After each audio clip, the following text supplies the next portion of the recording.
எல்லாத்துக்கும் வணக்கம். Welcome to post market ரிப்போர்ட்டுங்க. எப்பவும் போல ஓவரால் மார்க்கெட் கண்டிஷன்ஸ் டிஸ்கஸ் பண்ணிடலாம்.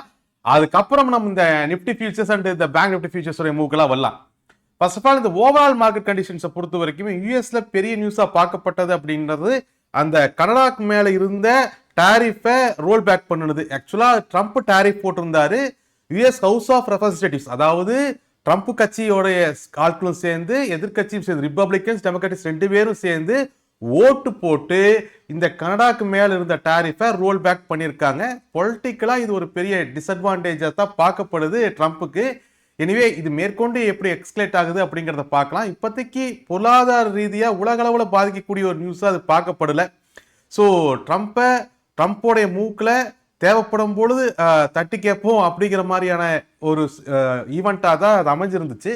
மற்றபடி பொலிட்டிக்கலா இல்லாமல் நம்ம எக்கனாமிக் ரேஞ்சஸ்ல பேசணும்னா ஜாப் டேட்டா ஓரளவுக்கு ஓகே. பட் இருந்தாலுமே ரேட் கட் கிடைக்குமா அப்படிங்கிற சந்தேகம் வந்து யூஎஸ் மார்க்கெட்ல பெரிய அளவில் ஏற்பட்டிருக்கு. இப்போதைக்கு யூஎஸ் மார்க்கெட்டோட ஒட்டுமொத்த ஃபோக்கஸுமே நாளைக்கு சாயங்காலம் வரக்கூடிய யூஎஸோட இன்ஃப்ளேஷன் டேட்டா மேலே தான். அது இந்த தடவை கொஞ்சம் கம்மியாகுன்னு எதிர்பார்ப்பு இருக்கு. தப்பி தவறி யூஎஸ் இன்ஃப்ளேஷன் டேட்டா அதிகமாச்சு அங்கிட்டே தூக்கி போட்டு முடிக்கிறதுக்கு ரெடியாக தான் இருக்காங்க இன்வெஸ்டர்ஸ் எல்லாம். எனிவே யூஎஸோட இன்ஃப்ளேஷன் டேட்டா பற்றி நம்ம நாளത്തെ போஸ்ட் மார்க்கெட் ரிப்போர்ட் டிஸ்கஸ் பண்ணலாம். ஏன்னா அது நாளைக்கு சாயங்காலம் 7 மணிக்கு மேலே தான் வருது.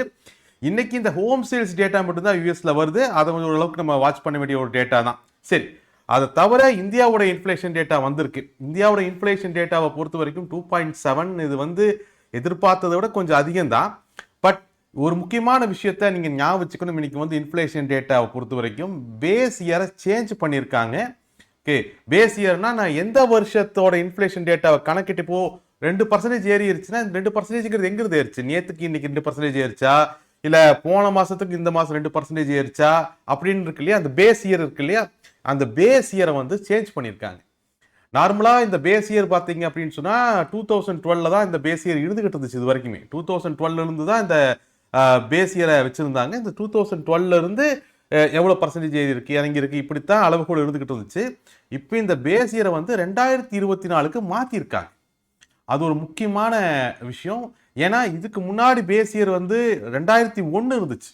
இந்தியா பொறுத்த வரைக்கும் 10-20 வருஷத்துக்கு முன்னாடி வரைக்குமே பேஸ் இயர் எங்கிருந்து அந்த இன்ஃப்ளேஷன் டேட்டா எது அடிப்படையை வச்சு அந்த இன்ஃப்ளேஷன் டேட்டா கால்குலேட் பண்ணுவாங்கன்னா 2001 அடிப்படையை வச்சு கால்குலேட் பண்ணுவாங்க.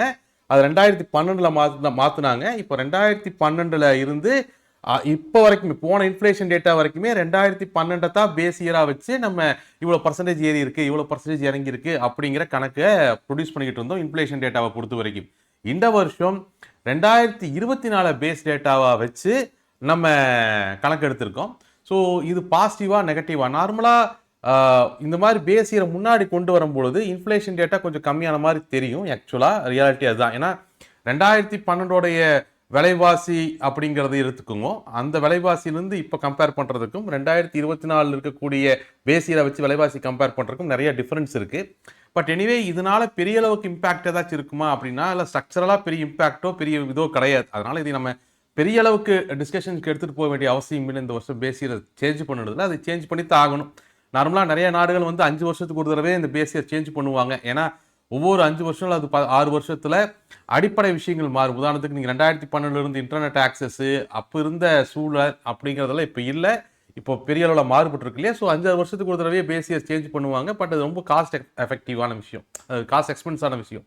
ஸோ ஆப்வியஸ்லி நம்ம இப்போ 2024 பேஸ் இயராக சேஞ்ச் பண்ணியிருக்கோம். எக்ஸ்பெக்ட் பண்ணதை விட கொஞ்சம் அதிகமாக தான் இன்ஃப்ளேஷன் டேட்டா வந்திருக்கு. ஸோ இந்த இன்ஃப்ளேஷன் டேட்டாவை பொறுத்த வரைக்கும் ஃபர்தராக ரேட் கட் ஆர்பிஐ கொடுக்கறது அப்படிங்கிறது கொஞ்சம் கேள்விக்குறி தான். அதில் எந்த விதமான குழப்பமும் இல்லை. எனிவே நம்ம நாளைக்கு யூஎஸோட இன்ஃப்ளேஷன் டேட்டாவும் பார்த்துட்டு இன்ஃப்ளேஷன் ஓவராலாக வேர்ல்ட் வைடு எப்படி இருக்குது அப்படிங்கிற ஒரு முடிவுக்கு நம்ம வரலாம். பட் இந்தியன் மார்க்கெட்ஸை பொறுத்த வரைக்கும் ஹீரோ வில்லன் எல்லாமே ஐடி இண்டஸ்ட்ரி தான். அது என்னங்கிறது நம்மளுக்கே தெரியும். நம்ம கிட்டத்தட்ட ஒரு 2-3 போஸ்ட் மார்க்கெட் ரிப்போர்ட்டுகளாகவே டிஸ்கஸ் பண்ணிக்கிட்டு தான் இருக்கும். ஸோ ஐடி இண்டஸ்ட்ரீஸை பொறுத்த வரைக்கும் இந்தியாவில் இருக்கக்கூடியது எல்லாமே service paste industry, product based industry இல்லை பெருசளவில். ஸோ ஆப்வியஸ்லி ஏஐயோடைய வளர்ச்சி அப்படிங்கிறது வந்து இந்த சர்வீஸ் பேஸ்ட் இண்டஸ்ட்ரீஸ்க்கு மிகப்பெரிய ஆபத்தாக வந்து முடியும். பெரிய அளவில் வேலை வாய்ப்பு இழக்கக்கூடும், வருவாய் இழப்பு இருக்கும். இந்த மாதிரியான நிறையா பயம் வந்து ஐடி இண்டஸ்ட்ரீஸ் மேலே தொடர்ந்து இருந்துகிட்டு இருக்கு. நேற்று யூரோப்பியன் மார்க்கெட்ஸில் யூஎஸ் மார்க்கெட்டில் ஏடிஆர் குறைஞ்சதில் ஆரம்பிச்சு இன்னைக்கு இந்தியன் மார்க்கெட்ஸில் ஐடி இண்டஸ்ட்ரீஸ் குறைஞ்சது வரைக்குமே இது ஏஐ ஃபியர் தான். ஒரு பக்கம் யூஎஸ் மார்க்கெட்டை பொறுத்த வரைக்கும் ஏஐ இன்வெஸ்ட்மெண்ட்ஸ் இன்னைக்கு பெரிய அளவு ரிட்டர்ன் தள்ளிங்கிற ஒரு கேள்விக்குறி. இந்தியாவை பொறுத்த வரைக்கும் ஏஐ உடைய வரவுனால சர்வீஸ் இண்டஸ்ட்ரியோட சேவைகள் பெருமளவு குறையும் அப்படிங்கிற வருத்தம். ஸோ இதுதான் ஐடி இண்டஸ்ட்ரீஸோட இப்போ பாதிக்கப்பட்டிருக்கக்கூடிய மிகப்பெரிய விஷயம். இது ஓவர் நைட்ல ரெடி ஆகுமா அப்படின்னு சொன்னா இல்லை. மேற்கொண்டு இந்தியாவில் இருக்கக்கூடிய ஐடி இண்டஸ்ட்ரீஸ் எதை நோக்கி நகர்றாங்க அப்படிங்கிறத பொறுத்து தான். ஓகே, ஏன்னா இந்தியாவில் இருக்கக்கூடிய ஐடி இண்டஸ்ட்ரீஸை பொறுத்த வரைக்குமே பெரிய ப்ராடக்ட் அவங்க கையில் இல்லைங்கிறத இப்போ பெரிய பிரச்சனை. ஸோ அடுத்து ஏஐ இந்த இண்டஸ்ட்ரீஸ் எப்படி அடாப்ட் பண்ணுது அப்படிங்கிறத பார்க்கணும். ரெண்டாவது இப்போ பெரிய வருத்தம் என்ன அப்படின்னு சொன்னால், சப்போஸ் இந்த இண்டஸ்ட்ரீஸ் எல்லாம் ப்ராஃபிட் மார்ஜினை தக்க வச்சுக்கணும்னு முடிவு பண்ணாங்கன்னா பெரிய அளவில் ஆள் குறைப்புக்கு வழிவகுக்குது. பெரிய அளவில் எல்லாத்தையும் வேலையை விட்டு தூக்க வேண்டிய கட்டாயத்துக்கு இதெல்லாம் விருப்பப்பட்டு பண்றது இல்லை. ப்ராஃபிட் மார்ஜினை தக்க வச்சுக்கிறதுக்கு பெரிய அளவில் சர்வீஸ் இண்டஸ்ட்ரீஸ்க்கு வேற வழி இருக்காது. ஸோ கொஞ்ச நாள்ல அவங்க பெரிய அளவு வேலை வாய்ப்பு பிரச்சனையை உருவாக்க வேண்டிய கட்டாயத்துக்கு தள்ளுவாங்க. பட் அதுக்குள்ள ஏஐக்கு எந்த அளவுக்கு அடாப்ட் ஆகுது, இல்லை இண்டிவிஜுவல் ப்ராடக்ட்ஸ் எந்த அளவுக்கு வருது அப்படிங்கிறதெல்லாம் பார்க்கணும். ஸோ ஐடி இண்டஸ்ட்ரீஸை பொறுத்த வரைக்கும் கொஞ்சம் ஜாக்கிரதையாக செயல்படுங்க. மற்றபடி பெரிய அளவுக்கான நியூஸஸ் எல்லாம் ஒன்றும் இல்லை. நீட்டான ஒரு மார்க்கெட்டாக தான் மூவ் ஆகிட்டு இருக்கு. உலகளவுலையுமே ட்ரம்ப்போடைய அந்த கனடா இஷ்யூ, அந்த டாரிஃப் ரோல் பேக் பண்ணதை தாண்டி பெரிய மாற்றங்கள்லாம் எதுவும் நடக்கலை. பட் என்ன நடந்தாலும் மார்க்கெட்ஸ் அதோடைய வேல்யூக்களில் மூவ் பண்ண வேண்டியது ரொம்ப முக்கியம். ஆல்மோஸ்ட் ரிசல்ட்ஸ் எல்லாமே வந்துருச்சு. பட் இருந்தாலும் நாளைக்கு கொஞ்சம் ரிசல்ட்ஸ் இருக்கு. ஸோ பிப்ரவரி எண்டு வரைக்குமே அங்கங்கே ஒரு 1-2 ரிசல்ட்ஸ் வந்துட்டு தான் இருக்கும். பட் மேஜராக ப்ளே பண்ணக்கூடிய கம்பெனிகளோட ரிசல்ட்ஸ் எல்லாம் ஆல்மோஸ்ட் வெளியே வந்துருச்சு. அதனால ரிசல்ட்ஸ் பெரிய பாதிப்புகளை வரக்கூடிய நாட்களில் ஏற்படுத்தாதுன்னு முடிவு பண்ணலாம். அப்புறம் மார்ச் முடிஞ்சதுக்கு அப்புறம் ஆனுவல் ரிசல்ட்ஸ் வரும். அதுக்கு டமால் டுமீல்னு இருக்கும். அதையும் நம்ம பார்த்துக்கலாம். இப்போதைக்கு மார்க்கெட்ஸ் அதோட வேல்யூக்களை மூவ் பண்ணுங்க. நம்ம ஃபர்ஸ்ட் வேல்யூவை டிஸ்கஸ் பண்ணிடலாம். Okay, so first of all nifty ஃபியூச்சர்ஸை பொறுத்த வரைக்கும் பெரிய காம்ப்ளிகேட்டடான மூவ் எல்லாம் ஒன்றும் இல்லை. மார்க்கெட் ஓப்பன் ஆனதே பிரைமரி சப்போர்ட் அப்படின்னு சொல்லக்கூடிய 25,958க்கு கீழே தான் ஓப்பன் ஆச்சு. மார்க்கெட் பவுன்ஸ் பேக்குமே அதுக்கு தாண்டியெல்லாம் பெருசாக ஒன்றும் அணுகலை. ஸோ 25,958 அப்படின்னு சொல்லக்கூடிய அந்த பிரைமரி சப்போர்ட்டு கீழே மார்க்கெட் ஓப்பன் ஆச்சு. ஓப்பன் ஆகி ஆல்மோஸ்ட் ஃபர்ஸ்ட் இன்ட்ராடே சப்போர்ட்டான 25,932, அப்புறம் செகண்ட் இன்ட்ராடே சப்போர்ட்டான 25,858, அது ரெண்டையுமே அச்சீவ் பண்ணுச்சு. அதை தாண்டியும் கீழே மார்க்கெட்டை புஷ் பண்ண முயற்சி பண்ணாங்க. புல்ஸ் டிஃபெண்ட் பண்ணதையும் பார்த்தோம். அப்புறம் மறுபடியும் செகண்ட் இன்ட்ராடே சப்போர்ட்டான 25,858க்கு கீழே ஸ்லைட்டாக க்ளோஸ் பண்ணியிருக்கும். மார்க்கெட்டில் இன்னைக்கு சுவாரஸ்யமான மூவ் என்னன்னா, புல்ஸ் நிறைய இடங்களில் மார்க்கெட்டை டிஃபெண்ட் பண்ணுறதுக்கும் மார்க்கெட்டை மேலே புஷ் பண்ணுறதுக்கும் முயற்சி பண்ணாங்க. பட் அவங்களுடைய 2 அட்டம்ப்ட்டுமே எக்ஸாக்டா 25,932 சொல்லக்கூடிய ஃபர்ஸ்ட் இன்ட்ராடே சப்போர்ட்லேயே பீர்ஸ் தடுத்து நிறுத்தி இருந்தாங்க. ஸோ ரொம்ப சிம்பிளான ஒரு மூவாக தான் இருந்துச்சு. ரொம்ப காம்ப்ளிகேட் பண்ணிக்க வேண்டியதெல்லாம் ஒன்றும் இல்லை. காலையிலேருந்தே பிரைமரி சப்போர்ட்டு கீழே மார்க்கெட் ஓப்பன் ஆனதுலேருந்தே கடைசி வரைக்கும் பிஎஸ் டாமினேட் பண்ணாங்க. புல்ஸ் டிஃபெண்ட் பண்ண ட்ரை பண்ணாங்க. அந்த டிஃபென்ஸுமே இன்ட்ராடே சப்போர்ட்டுகளில் முறியடிக்கப்பட்டுச்சு. பட் க்ளோஸ் தான் ரொம்ப சுவாரஸ்யமான க்ளோஸ். 25,849 அப்படிங்கிற க்ளோஸ் வந்து ஸ்ட்ராட்டஜிக்கலாக ஒரு லூப் பேஸ்டு க்ளோஸு. ஓஏயும் அதுக்கு தகுந்த மாதிரி தான் ஃபார்ம் ஆகிருக்கு. ஸோ 25,849ங்கிற இந்த க்ளோஸை பொறுத்த வரைக்குமே நாளைக்கு மார்க்கெட்டில் லூப் ஃபார்மேஷன்ஸ் இருக்குது. 25,932 நாளைக்கு மார்க்கெட்டை பொறுத்த வரைக்கும் பிரைமரி ரெசிஸ்டன்ஸாக இருக்கும். 25,932 பிரைமரி ரெசிஸ்டன்ஸாக இருக்கும். 25,762 பிரைமரி சப்போர்ட்டாக இருக்கும். 25,932 பிரைமரி ரெசிஸ்டன்ஸுக்கு மேலே அடுத்த புஷ் நடுவில் வந்து 25,982 நம்மளுக்கு தெரிஞ்சதுதான். அதுக்கு மேலே அடுத்த மந்த்லி ரெசிஸ்டன்ஸ் வந்து 26,182, 26,228. இன்ட்ராடே ரெசிஸ்டன்ஸ் அப்படின்னு நம்ம பேசினோம்னா 26,032, 26,062 இன்ட்ராடே ரெசிஸ்டன்ஸாக செயல்படும். அதே மாதிரி பிரைமரி சப்போர்ட், இந்த பிரைமரி ரெசிஸ்டன்ஸுக்கும் பிரைமரி சப்போர்ட்டுக்கும் நடுவில் இருக்கக்கூடியது லூப் ஏரியா. இந்த பிரைமரி சப்போர்ட்டுக்கு கீழே அடுத்த மந்த்லி சப்போர்ட் வந்து 25,728லையும் 25,688லையும் இருக்கு. அதுக்கு கீழே அடுத்த பொசிஷனோட 25,472, அதுக்கு கீழே அடுத்த மந்த்லி சப்போர்ட் வந்து 25,232 தான் இருக்கு. அண்ட் இன்ட்ராடே சப்போர்ட்டை பொறுத்த வரைக்குமே 25,628லையும் 25,558லையும் இன்ட்ராடே சப்போர்ட்ஸ் இருக்கு. இது நிஃப்டி ஃபியூச்சர்ஸினுடைய ரெசிஸ்டன்ஸ் சப்போர்ட் வேல்யூஸ். அதே மாதிரி ஓப்பன் இன்ட்ரெஸ்டையும் நம்ம ஒரு 8 பேசிடலாம்.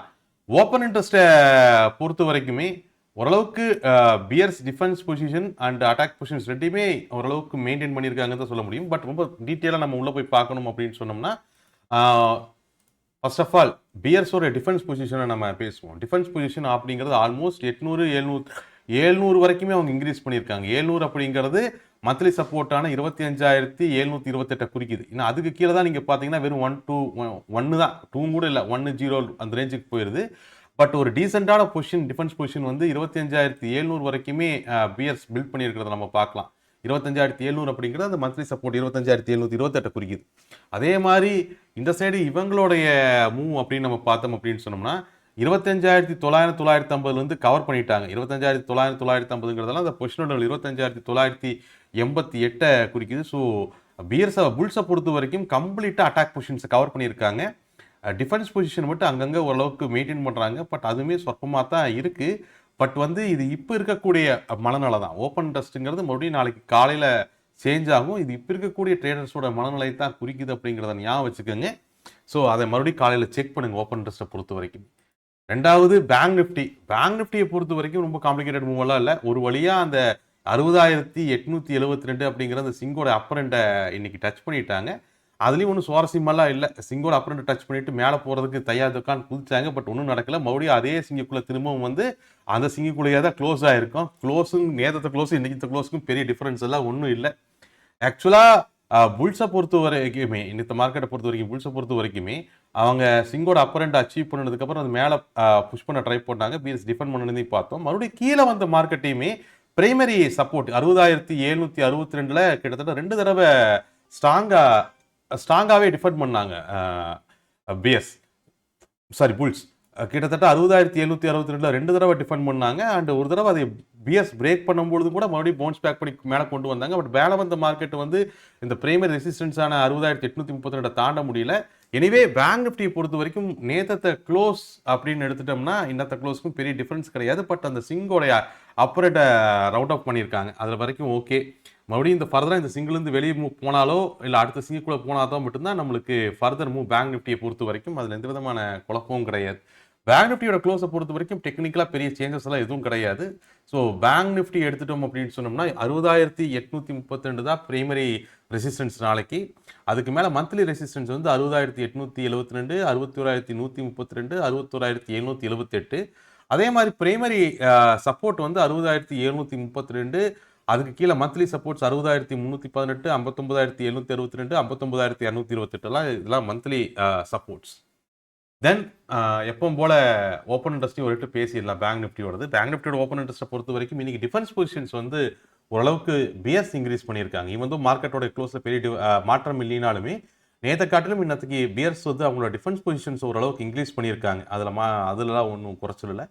ஸோ அட்டாக் பொசிஷன்ஸ் பெருசாக கிடையாது. பட் புல்ஸை பொறுத்த வரைக்கும் அவங்களோட டிஃபென்ஸ் பொசிஷனுமே நிறைய இடங்களில் ஒரு கீ ஏரியாக்களில் மட்டும் மெயின்டைன் பண்ணிட்டு மற்ற இடங்கள்லாம் கவர் பண்ண மாதிரி தான் இருக்குது. உதாரணத்துக்கு 66,800 ரேஞ்சுகளில் அந்த ரேஞ்சுகளில் மட்டும் அந்த சிங்கோடைய அப்பரண்ட் ரேஞ்சுகளில் மட்டுமே டிஃபென்ஸ் பொசிஷனை லைட்டாக மெயின்டைன் பண்ணுறாங்க. உதாரணத்துக்கு பார்த்தீங்கன்னா 800, அதுக்கு மேலே 700, அதுக்கு கீழே 900. இந்த ஏரியாவை தாண்டி மற்ற ஏரியாக்களில் பெரிய அளவில் அங்கங்கே கம்மி தான் பண்ணியிருக்காங்க. ஸோ புல்ஸை பொறுத்த வரைக்குமே நேற்றுக்கும் இன்னைக்கு கொஞ்சம் பொசிஷன்ஸ் கம்மி பண்ணியிருக்காங்கிறதுல மாற்றுக்கிறது கிடையாது. எனவே இங்கேயும் நான் தான் சொல்கிறேன், ஓப்பன் இன்ட்ரெஸ்ட் அப்படிங்கிறதெல்லாம் நாளைக்கு இதுதான் நடக்கும், இல்லை எஃப்ஐஎஸோடைய வேல்யூஸும் நாளைக்கு இதுதான் பண்ணுவாங்க, இன்னைக்கு எஃப்ஐஎஸ் பை பண்ணால் நாளைக்கும் எஃப்ஐஎஸ் பை பண்ணுவாங்க அப்படிங்கிறதே ஒரு யூகம் தான். ஓகே, இன்னைக்கு எஃப்ஐஎஸ் பை பண்ணால் நாளைக்கும் பை பண்ணுவாங்க அப்படிங்கிற அந்த யூகத்தை அண்டர்ஸ்டாண்ட் பண்ணிக்கணும் நம்ம. ஏன்னா அப்படி பார்த்தா அப்போ இன்னைக்கு பை பண்ணால் அவன் நாளைக்கு பை பண்ணுவான், அப்போ நாளைக்கும் பை பண்ணிட்டாலும் அப்போ நாளைக்கு பை பண்ணி இப்படியே போயிட்டு இருந்தால் எப்போ தான் செல் பண்ணுவான். ஸோ எஃப்ஐஎஸ் பைங்கில் இருக்காங்க இன்னைக்கு அப்படிங்கிறதுனால நாளைக்கு மார்க்கெட் ஏறும் அப்படிங்கிற அந்த மித்துக்குள்ளே போகாதீங்க. எஃப்ஐஎஸ் இன்னைக்கு பைங்கில் இருந்தால் நாளைக்கு மார்க்கெட் ஏறணுங்கிற அவசியம் இல்லை. ஏன்னா நாளைக்கு அவன் செல் பண்ணலாம், பையும் பண்ணலாம். அதே மாதிரி ஓப்பன் இன்ட்ரெஸ்ட்டுமே இன்னைக்கு முடியக்கூடிய ஓப்பன் இன்ட்ரெஸ்ட் அப்படிங்கிறது இப்போ இருக்கக்கூடிய ஒரு ட்ரேடரோட மனநிலை தான். ஓப்பன் இன்ட்ரெஸ்ட் லைவ் மார்க்கெட்லேயே அப்டேட் ஆகும். யூஎஸ் மார்க்கெட் மாதிரி இல்லை நம்மளுக்கு. ஸோ லைவ் மார்க்கெட் அப்டேட் ஆகும். ஓப்பன் இன்ட்ரெஸ்ட்டை செக் பண்ணுங்கள். வேல்யூஸில் ஹெட்ஜஸ் எடுத்து மூவ் பண்ணுங்கள். அது ரொம்ப முக்கியம். இங்கே டிசிப்ளின் ரொம்ப முக்கியம். ஓகே, ரூல்ஸை மதித்து மூவ் பண்ணுறது ரொம்ப முக்கியம். பணத்தை சம்பாதிக்கிறது அப்படிங்கிறதுக்கான முதல் ஸ்டெப்பே பணத்தை காப்பாற்றுறது தான். பணத்தை காப்பாற்ற பழகிட்டீங்கனாலே பணத்தை தன்னால் சம்பாதிச்சிடலாம். ஸோ மார்க்கெட்டில் அவசரப்படாதீங்க, பொறுமையாக நிதானமாக பாருங்கள். நாளைத்த போஸ்ட் மார்க்கெட் ரிப்போர்ட்டில் நம்ம மறுபடியும் பேசலாம். Thank you everyone guys.